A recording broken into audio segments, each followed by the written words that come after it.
Olá, hoje nós vamos falar sobre o número 1. Não, o número 1 não é o metal mais usado, nem é o metal mais valioso. O número 1 a que eu me refiro é o mais antigo, o cobre. O cobre é mais velho do que Roma. Ele é usado pelo homem há cerca de 6.000 anos. Então, está preparado? Pois então vamos meter a mão no cobre e aprender o máximo sobre ele. Você vai conhecer as propriedades do cobre e algumas das suas principais aplicações. Vai ver como é o processo de obtenção desse metal e os cuidados que se deve ter com o meio ambiente na sua exploração. Nela nada te faltará. Terra cujas pedras são de ferro e de cujas montanhas extrairás o cobre. Está vendo só? O cobre está aqui na Bíblia. Quer dizer, o valor desse metal vem pelo menos desde aquele tempo. Os antigos davam muito valor, muita importância aos territórios que tinham metais como o cobre. Dizem até que as minas do rei Salomão seriam minas de cobre.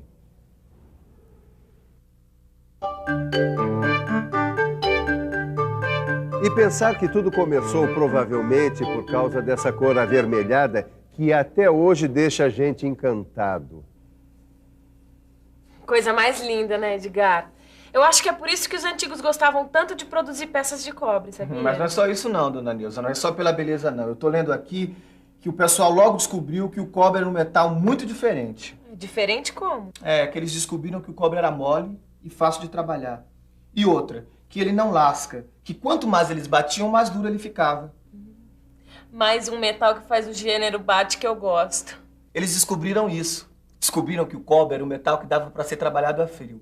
Daí começou a produção de uma série de produtos de cobre pelo mundo afora.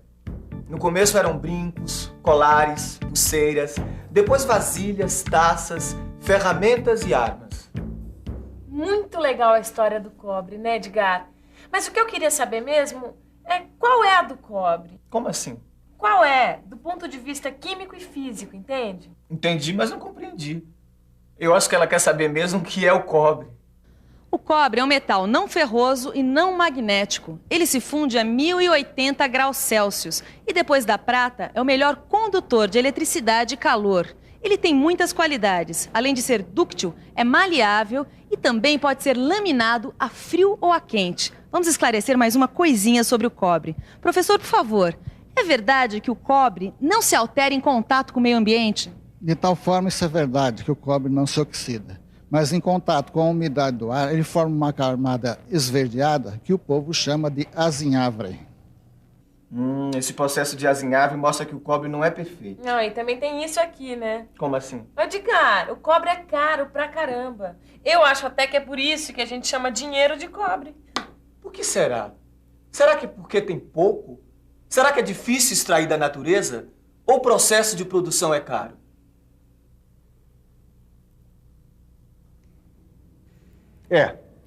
O cobre tem mesmo um problema, ele é caro. Agora, ele é caro porque é escasso, é raro, é muito difícil de ser encontrado na natureza.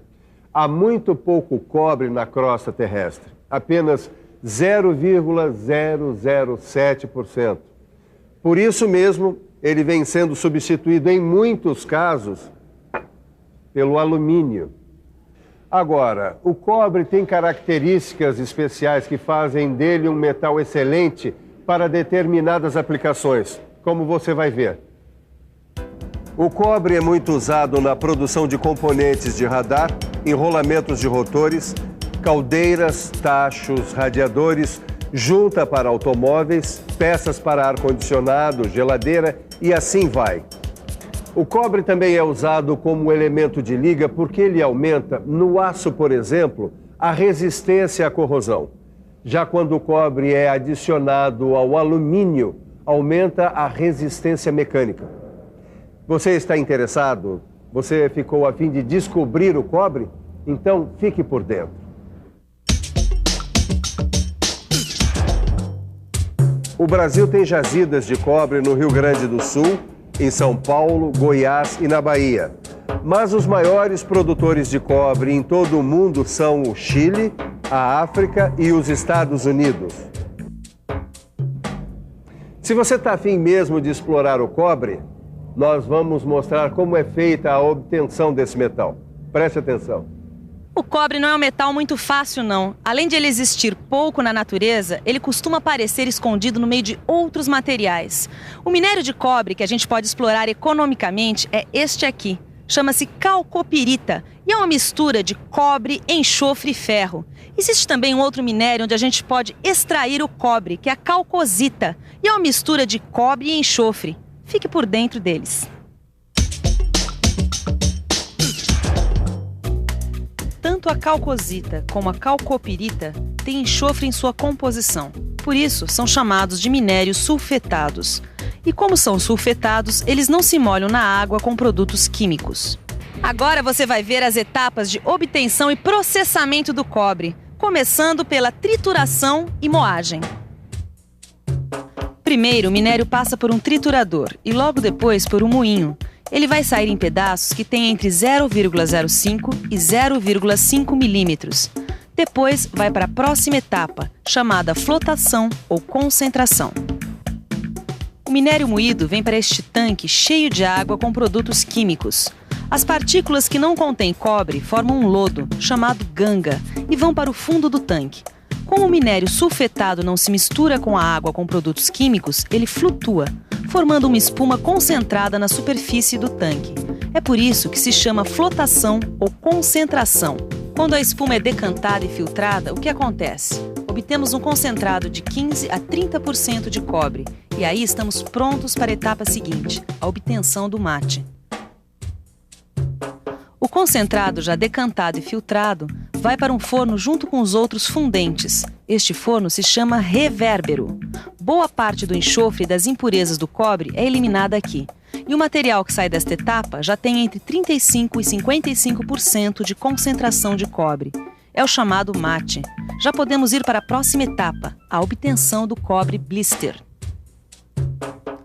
O mate é levado para o conversor, onde acontece a oxidação. Assim, o enxofre e o ferro são eliminados e se obtém o cobre bruto, também chamado de cobre blister. Ele já é impureza de 98% a 99,5% e está pronto para ser refinado. A refinação do blister pode ser térmica ou eletrolítica. Na refinação térmica, o blister é fundido, eliminando mais impurezas. Ele alcança, então, 99% de pureza e está pronto para o uso comercial, sob a forma de chapas, tarugos, barras, fios ou tubos. Já a refinação eletrolítica é feita por eletrólise, como no caso do alumínio. A passagem da corrente elétrica por uma solução saturada proporciona o cobre puro, ou melhor, com 99,99% de pureza. É o chamado cobre eletrolítico, muito usado na indústria eletroeletrônica. Além disso, o cobre é um elemento dominante em muitas ligas, como o latão e o bronze. E além disso, ele pode ser utilizado e reutilizado muitas vezes, porque ele é totalmente reciclável. Mas não pense que a produção do cobre é ecologicamente correta por natureza. É preciso muito cuidado para produzir cobre sem poluir. É muito difícil, viu? Como é que é, hein, Edgar? Não, é que eu tava lendo aqui que o processo de obtenção do cobre causa muita poluição. Por isso que eles precisam desses sistemas de filtros. Os filtros são usados para coletar o pó gerado pelos gases dos calcinadores, fundidores e conversores. Aquilo lá faz uma fumaceira braba, que faz um mal danado. Isso sem falar, claro, no desperdício de metais que vão para o espaço junto com esse pó, né? Mas eu li também que essas partículas de poeiras podem ser pelotizadas, ou seja, transformadas em partículas maiores antes de serem recicladas. Essas soluções também podem ser recicladas ou neutralizadas e devolvidas ao meio ambiente sem nenhuma poluição. Você sabe o quanto é importante controlar a poluição nessas atividades de obtenção e beneficiamento dos metais. Mas vale a pena dar uma boa estudada nisso consultando livros e revistas especializadas. E vale a pena também rever tudo que você aprendeu acompanhando a revisão dessa teleaula. E atenção, se liga aí, que é hora da revisão. Na teleaula de hoje, você aprendeu várias coisas sobre o cobre. Você conheceu as principais propriedades desse material, assim como algumas de suas aplicações em produtos industriais. e acompanhou todas as etapas da obtenção e do beneficiamento do cobre. Olha, eu vou cobrar uma coisa de você. Você vai abrir o seu livro na aula sobre o cobre e vai dar uma boa estudada. E vai fazer, inclusive, os exercícios. Na próxima aula tem mais cobre e eu vou cobrar isso de você. Tá legal? Até lá.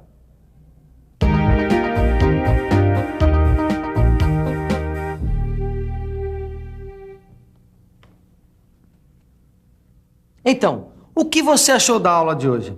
Deu para aprender coisas novas? Nós queremos saber o que você tem a dizer sobre o Telecurso 2000. E para entrar em contato conosco, é fácil. Escreva para Telecurso 2000, Caixa Postal 2000, Rio de Janeiro, CEP 20001-970.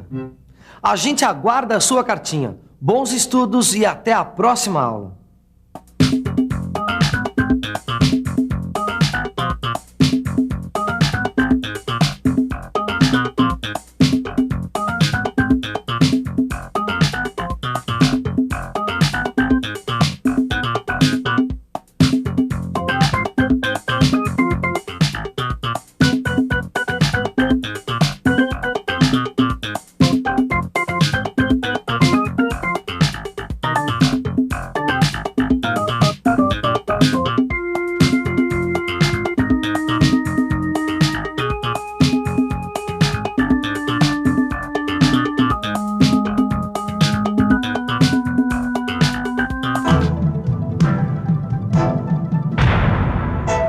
Telecurso 2000, um programa de educação do Sistema Fiesp e da Fundação Roberto Marinho.